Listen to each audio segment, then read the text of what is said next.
Para kekasih, apa yang saya akan sampaikan ini adalah satu hal yang istimewa dan saya berharap kita semua memperhatikannya baik-baik. Pada saat kaki Anda goyah, saudara, kira-kira 1,5 tahun yang lalu, beberapa bulan setelah saya jatuh dan operasi hemiartroplasti pada pangkal paha saya sebelah kiri, saudara, dan saya masih mengalami jalan yang goyah. Saudara, sudah pasti orang setua ini dan mengalami penambahan penggantian tulang, penggantian ball joint daripada paha saya itu tidak gampang, ya saudara. Tetapi saudara, ketika saya membaca firman bahwa Tuhan menolong ketika aku berpikir kakiku goyah, kakiku goncang, maka Tuhan memberikan kekuatan dan pertolongan. Amin. Nah, itu saudara harus tahu, itu saya paling mengalami. Ya saudara, kalau saudara pernah mengalami seperti saya, ataupun mungkin cedera kaki dan tidak dioperasi, bisa juga saudara, kaki saudara pasti goyah, tidak mungkin tidak. Kaki saudara pasti sakit. Nah, kaki ini menunjukkan pada pendirian kita, pada iman percaya kita, pada keteguhan pengakuan percaya kita. Itu kita punya kaki secara rohani, saudara. Seringkali kaki saudara sehat, kuat, ya. Mungkin kakinya besar, ya, kuat, ototnya banyak, saudara. Tetapi kalau pendirian iman saudara kepada Kristus itu lemah dan goyang, saudara, saudara tidak berharga di mata Tuhan.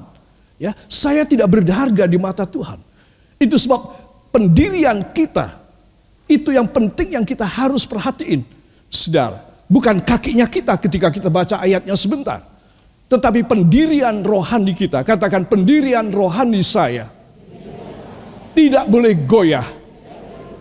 Ketika terbersit dalam pikiran saya bahwa saya mulai goyah, maka saya harus memohon belas kasih Tuhan, kasih setia Allah memberi kekuatan kepada saya. Amin. Haleluya.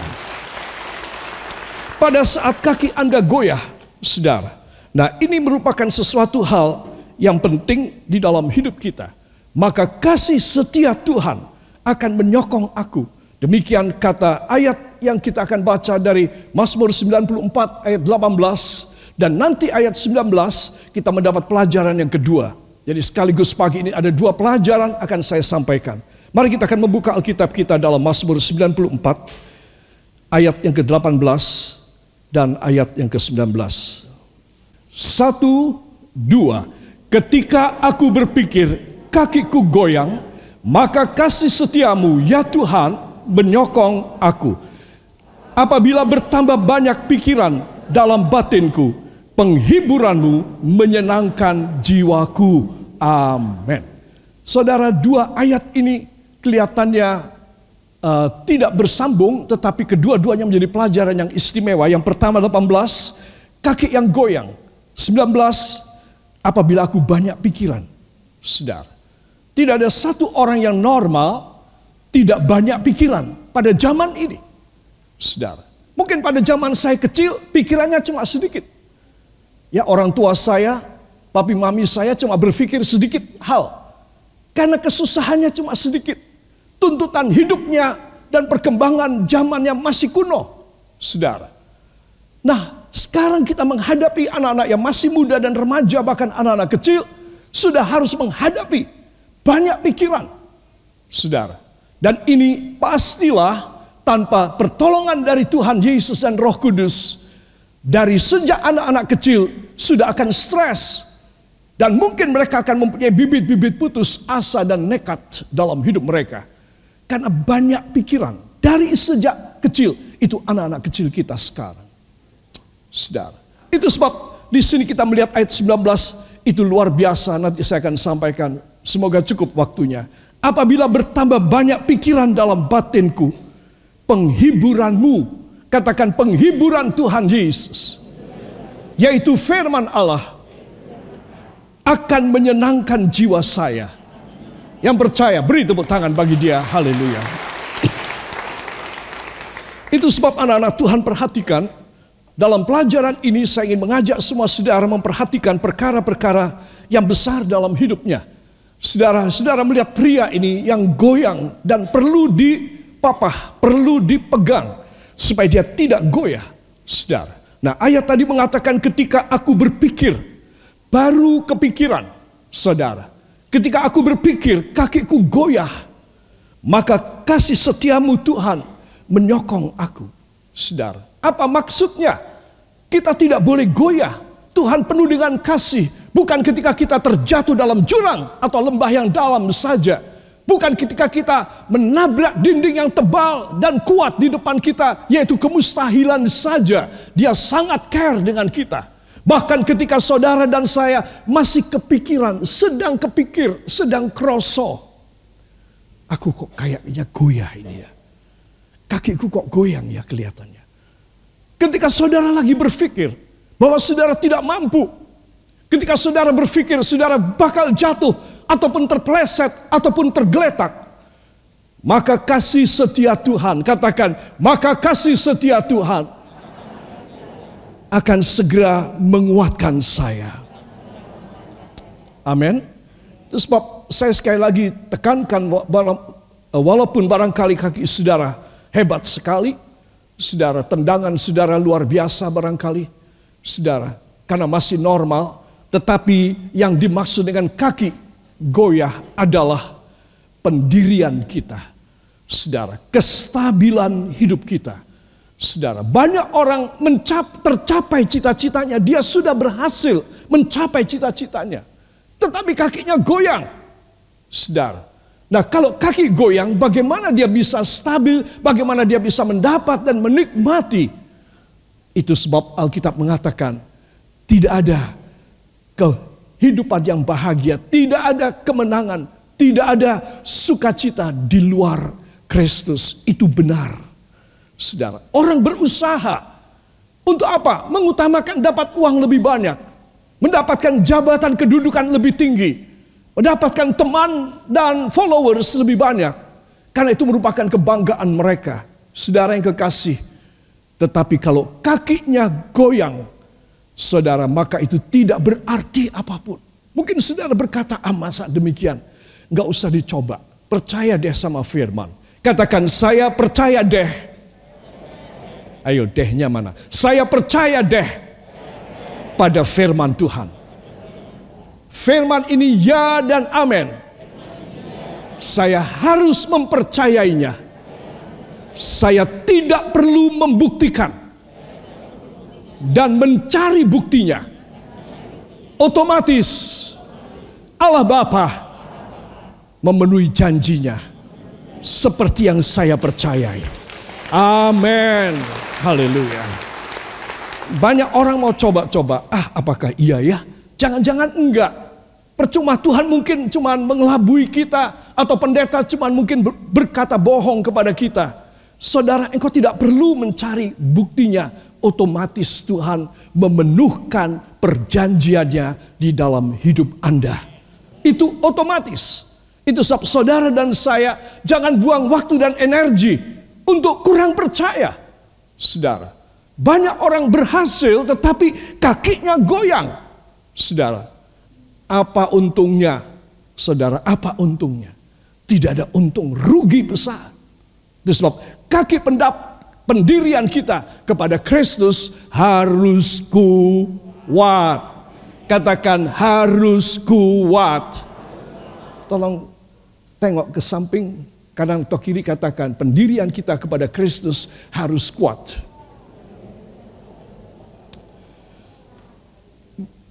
Terus ya, masih lihat ke sana ya. Ketika Anda kepikiran goyah, Tuhan akan menolong kepada Anda supaya Anda kuat.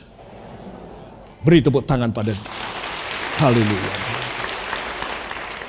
Para kekasih, apa yang saya tuliskan di sini, ayat ini satu footnote, satu catatan.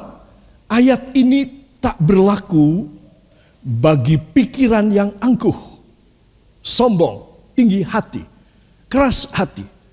dan pikiran yang kriminal, yang dosa. Saudara, tidak mungkin kalau pikiran saya dan Anda kriminal, saudara, ayat ini terjadi pada kita orang, tidak mungkin. Ya, ini footnote, ini catatan yang penting bahwa ini semua perjanjian Tuhan ini, bahwa Dia akan menjaga kita punya kaki tidak goyang. Saudara, itu hanya berlaku, katakan, ini hanya berlaku bila saya merendahkan diri dan saya melepas dosa saya. Yang mau beri tepuk tangan bagi dia, haleluya.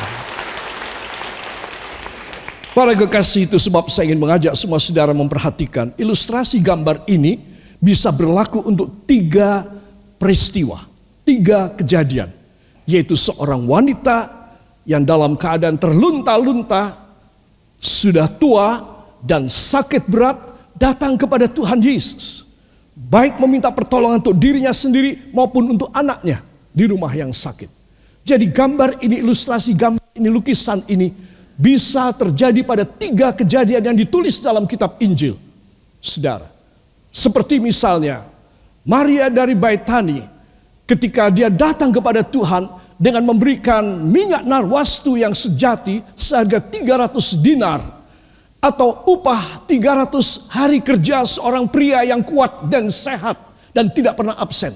1 hari 1 dinar orang laki yang kuat itu. Upah 300 dinar.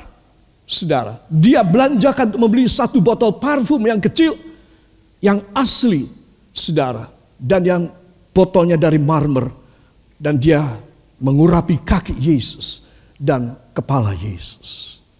Ilustrasi yang kedua dari gambar ini adalah seorang ibu yang anaknya sakit jiwa, anaknya sedang dirasuk setan, bukan sakit jiwa tapi dirasuk setan.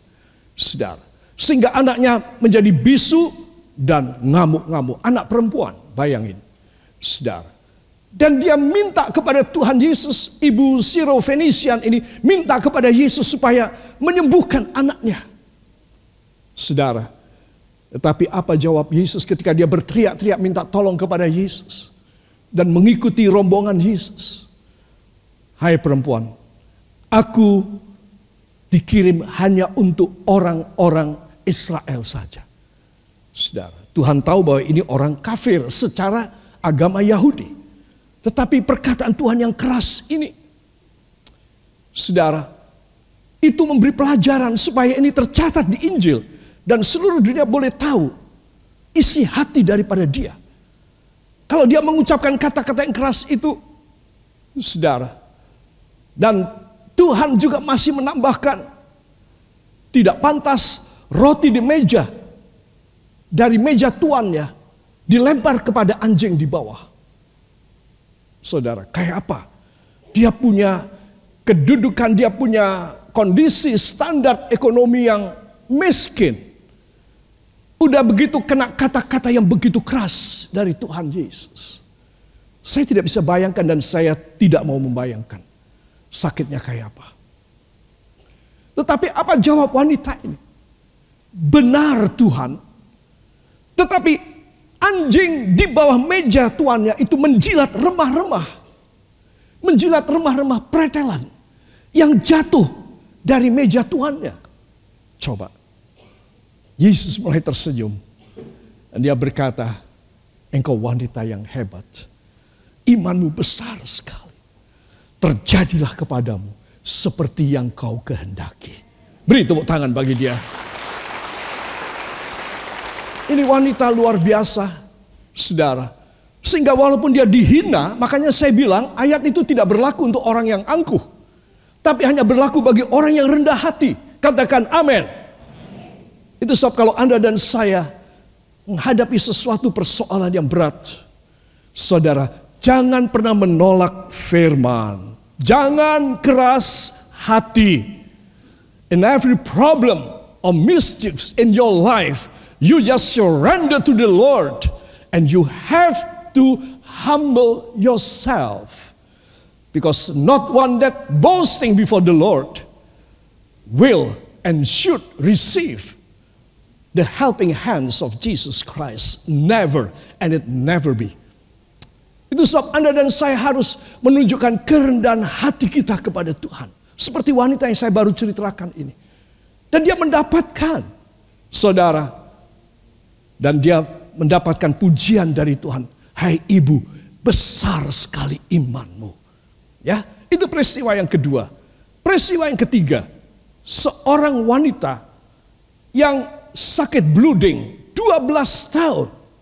Hartanya habis untuk ke tabib, mungkin juga ke dukun, ya, ataupun pada pertolongan-pertolongan yang lain. Habis dan miskin dia. Dan tetap bleeding. Sudah bisa bayangkan?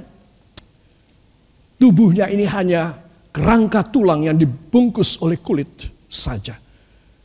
Dan dia tidak kuat untuk datang kepada Tuhan, untuk berdiri tegak di muka Tuhan.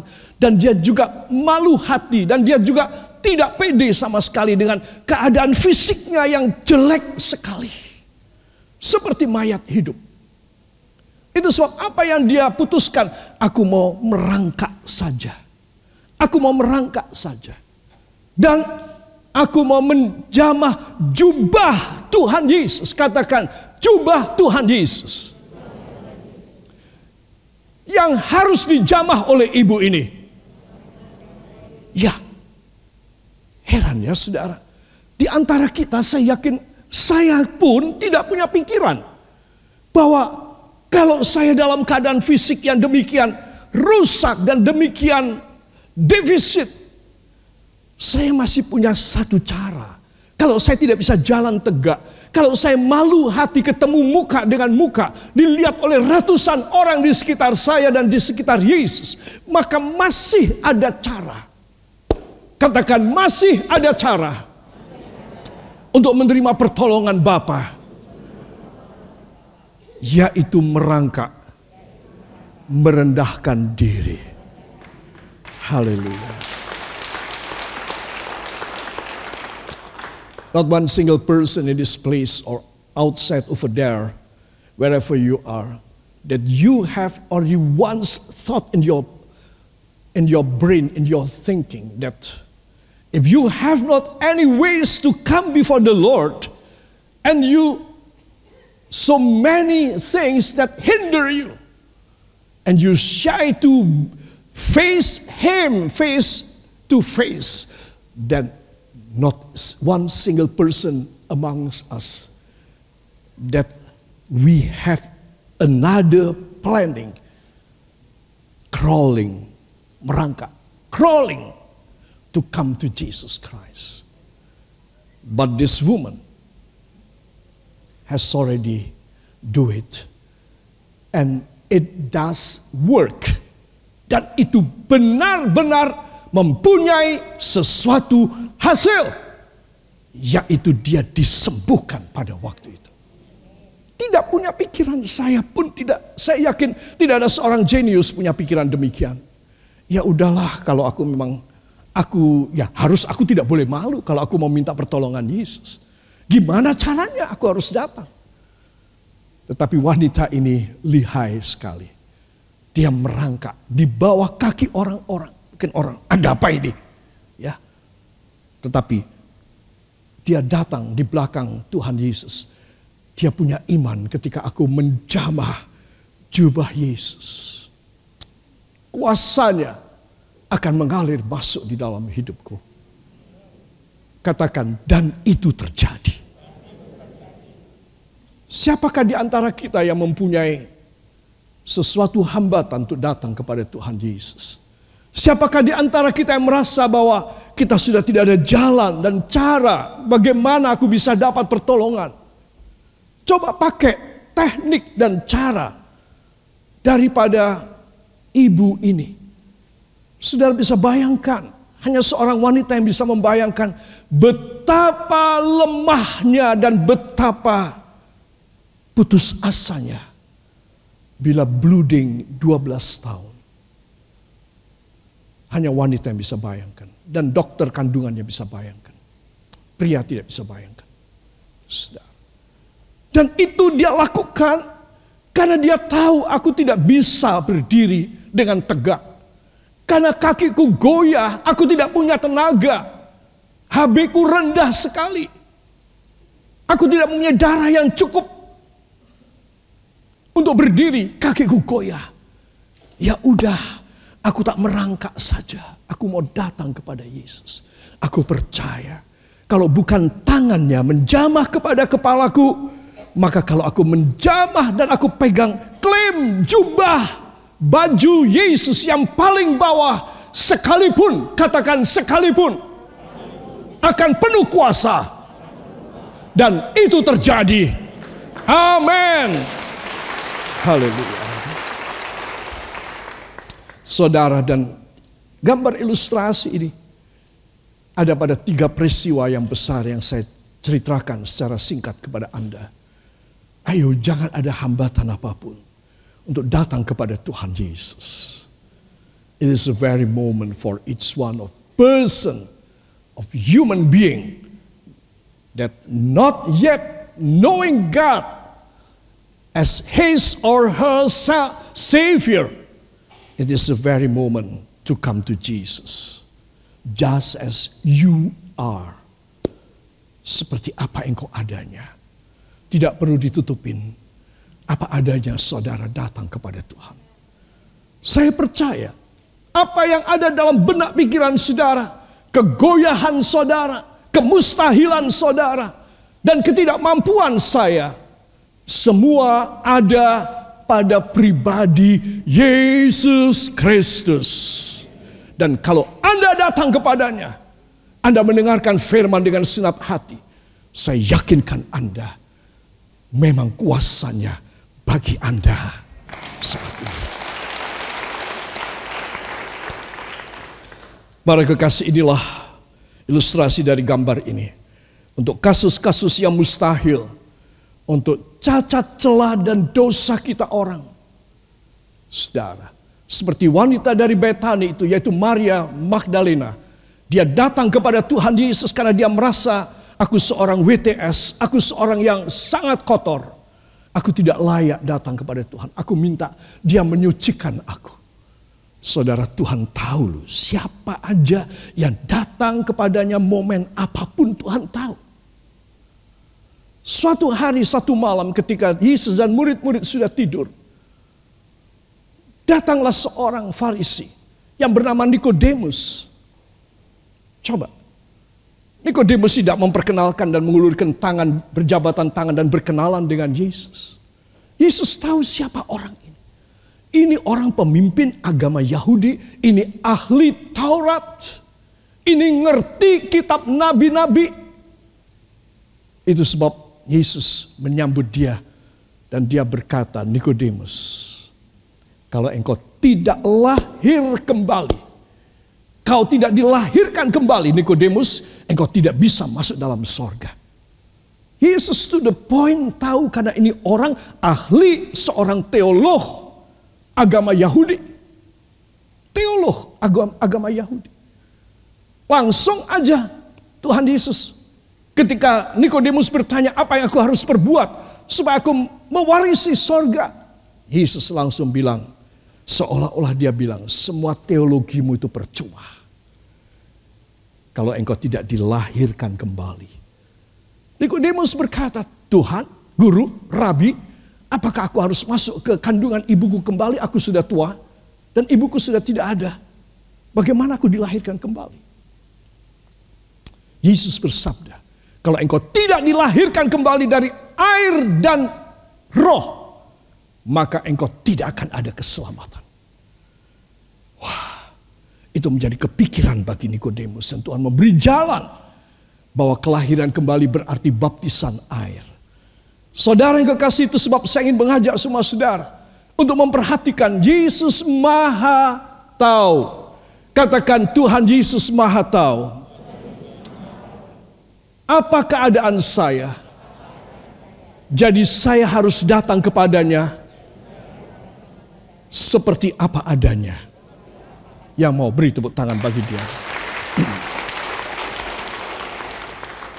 Para kekasih, menarik sekali dalam dua bahasa saya ingin kita memperhatikan, ya, saudara. satu bahasa Inggris dan satu bahasa Jawa dari Mazmur 94 ayat 18 tadi, ya. Dalam terjemahan New King James disebutkan, if I say, kalau aku mengatakan my foot slips, kakiku terpleset, your mercy O Lord, belas kasih-Mu ya Tuhan, will hold me up, akan menatang aku ke atas. Saudara, ya. Nah, ini ayat semacam ini yang tipikal ini ada beberapa di Alkitab, saudara. Tetapi kalau kita menilik dalam terjemahan bahasa Indonesia dan bahasa Jawa dan beberapa versi yang lain dalam bahasa Inggris, terjemahan bahasa Jawa ini betul. Ya.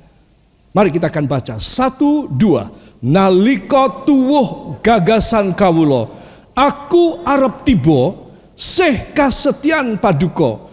Duh Allah, lajeng nyanggi kawula. Amin. Wow, ya, selalu ayat dalam bahasa Jawa ini indah sekali. Nalika tuwuh gagasan kawula, ketika muncul pikiranku, ketika muncul satu kesimpulan pada otakku, pikiranku, bahwa aku arep tiba. Jadi bukan cuma goyah saja, tetapi aku arep tiba, artinya apa? Saya mau tiba di tempat. Apa? Jatuh, jeblok. Ketika aku timbul gagasan dalam pikiranku, aku arep tiba iki. Aku mau jatuh. Jadi bukan cuma goyah loh saudara. Aku arep tiba. Wow, luar biasa. Apa katanya? Sih kasetyan paduka. Duh Allah. Coba. Bahasa Jawa, Alkitab bahasa Jawa itu ada selalu tambahan orang yang merendahkan diri. Orang yang memuja Allah. Duh Allah. Lajeng nyanggi kawula. Allahku akan menyangga aku. Beri tepuk tangan bagi dia. Itu sebab para kekasih perhatikan. Kalau Anda dan saya tidak mampu dalam hidup ini, akui saja dan minta supaya Tuhan Yesus yang memberi kemampuan supaya saudara tidak sampai tiba. Amin. Katakan supaya saya tidak sampai tiba. Tiba yaitu jatuh. Ya. Supaya saya tidak sampai jatuh. Duh Allah, kasih setiamu berikan lebih dahulu kepadaku. Amin. Haleluya.